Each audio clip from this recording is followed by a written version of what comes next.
Boa noite, Alberto Santos Dumont. Boa noite. Em que data e onde nasceu o senhor, por favor? A 20 de julho de 1873, na Fazenda Camangu, estação de Rocha Dias, distrito de João Aires, a cerca de 20 quilômetros da cidade de Palmira, em Minas Gerais. Essa cidade tem hoje seu nome. Sim, é verdade. Quem eram seus pais? Henrique Dumont, engenheiro que se formou com apenas 21 anos, na Escola de Artes e Ofícios de Paris. Minha mãe chamava-se Francisca Santos. O senhor teve irmãos? Tive, éramos 7. Como começou no senhor a mania pela aviação, hein? Desde criança eu tive grande paixão pela conquista do ar. Eu adorava mecânica, lia muito. O que lia o senhor? Todos os livros de Júlio Verne. Como o senhor chegou a Paris? Meu pai foi tratar-se de uma hemiplegia em Paris, levando toda a família.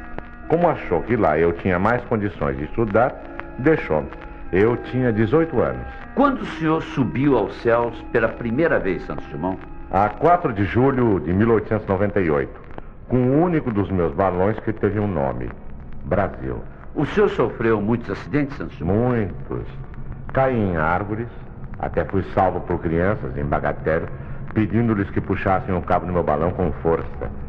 Choquei-me contra o Hotel Trocadeiro, mas sempre fui salvo milagrosamente. E quando foi a primeira vitória? A 19 de outubro de 1901. Com o balão número 6, eu contornei a Torre Eiffel, fazendo a rota de 11 mil metros em 29 minutos e 30 segundos. Ganhei o prêmio Deutsch. Por favor, qual o valor desse prêmio, hein? 100 mil francos, mais 25 mil oferecidos pelo Aeroclube da França. E que fez o senhor desse prêmio? Eu doei 75 mil aos pobres de Paris. E o resto eu dividi com os amigos que me ajudaram na construção dos aparelhos. O senhor fez balões dirigíveis até o número 14. Por que não se sabe nada do balão número 8? Eu pulei o número por superstição. O número 8 nunca existiu. Pode citar algumas personalidades que o cumprimentaram pelo sensacional voo de contorno da Torre Eiffel? Sim. Thomas Alva Edison, o pai da eletricidade, o grande Júlio Verne, Marconi, o gênio do telégrafo sem fio. O presidente Theodore Roosevelt chamou aos Estados Unidos? Sim, para discutir com os aeronautas Dewey, Mayhem e Chester o uso do balão como arma de defesa contra os submarinos. Que pessoas ilustres, Santos Dumont, o visitavam em seu hangar de Mônaco? O rei Leopoldo II da Bélgica, o rei da Espanha, o príncipe de Mônaco, a imperatriz Eugênia, a viúva de Napoleão III, o conde D e sua esposa, a princesa Isabel. A princesa Isabel lhe mandou um almoço por uma corda quando o senhor estava pendurado num galho de árvore. Isso é verdade? É verdade, sim. A princesa, nessa ocasião, me deu também uma medalha de São Benedito. O senhor visitou o Brasil em 1903, não é assim? É. E fiquei assombrado com tantas homenagens, banquetes, discursos. O senhor voltou logo para a França, no entanto. É, e um pouco desgostoso com algumas pessoas. Apregoavam que eu só voava por dinheiro, que me naturalizara francês e tantas outras coisas. Bem, mas agora o seu objetivo seria o mais pesado que o ar, certo? Sim. E com o meu avião 14 bis no campo de Bagatelle, em 23 de outubro de 1906, eu conquistava os prêmios instituídos por Ernest Archdeacon e pelo Aeroclube da França. E a 12 de novembro eu já batia meu próprio recorde, voando 220 metros a uma altura de 6 metros. Mas os americanos insistem em dizer que os irmãos Wright voaram antes do senhor, Santos Dumont. O Aeroclube da França registra em suas atas ter sido eu o primeiro aviador do universo que subiu em aeroplano com um motor de petróleo e que eu estabeleci o primeiro recorde de aviação do mundo. Dentre muitas provas, eu tenho a Legião de Honra da França, por exemplo.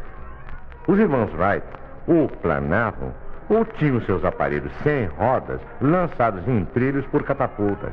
Esta é a verdade histórica, senhor. O senhor, Santos Dumont, teve outros inventos, pois não? Algumas ideias. O arpão salva-vidas, um motor portátil para auxiliar os alpinistas, o relógio de pulso, a garagem aérea, as carruagens aéreas e, o que é mais importante, a asa em delta. Eu nunca patenteei nada, pois as minhas invenções destinavam-se a todos sem restrições. Por que o senhor usava esse chapéu, desculpe, mas com a aba tão amassada? Certa vez eu voava sobre o Rio Sena quando houve um retorno da chama do motor do número 9. Eu peguei meu chapéu Panamá para abafar as chamas. Depois eu posei com toda a tranquilidade. Mas havia um repórter que me fotografou e eu saí assim num jornal. Esse chapéu com abas tortas, assimétricas, passou a ser moda em Paris. Quando estourou a guerra de 1914, que fez o senhor, Santos Dumont?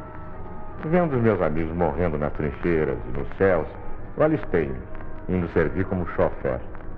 Os aviões eram arma de guerra e eu me considerava culpado de tanta desgraça.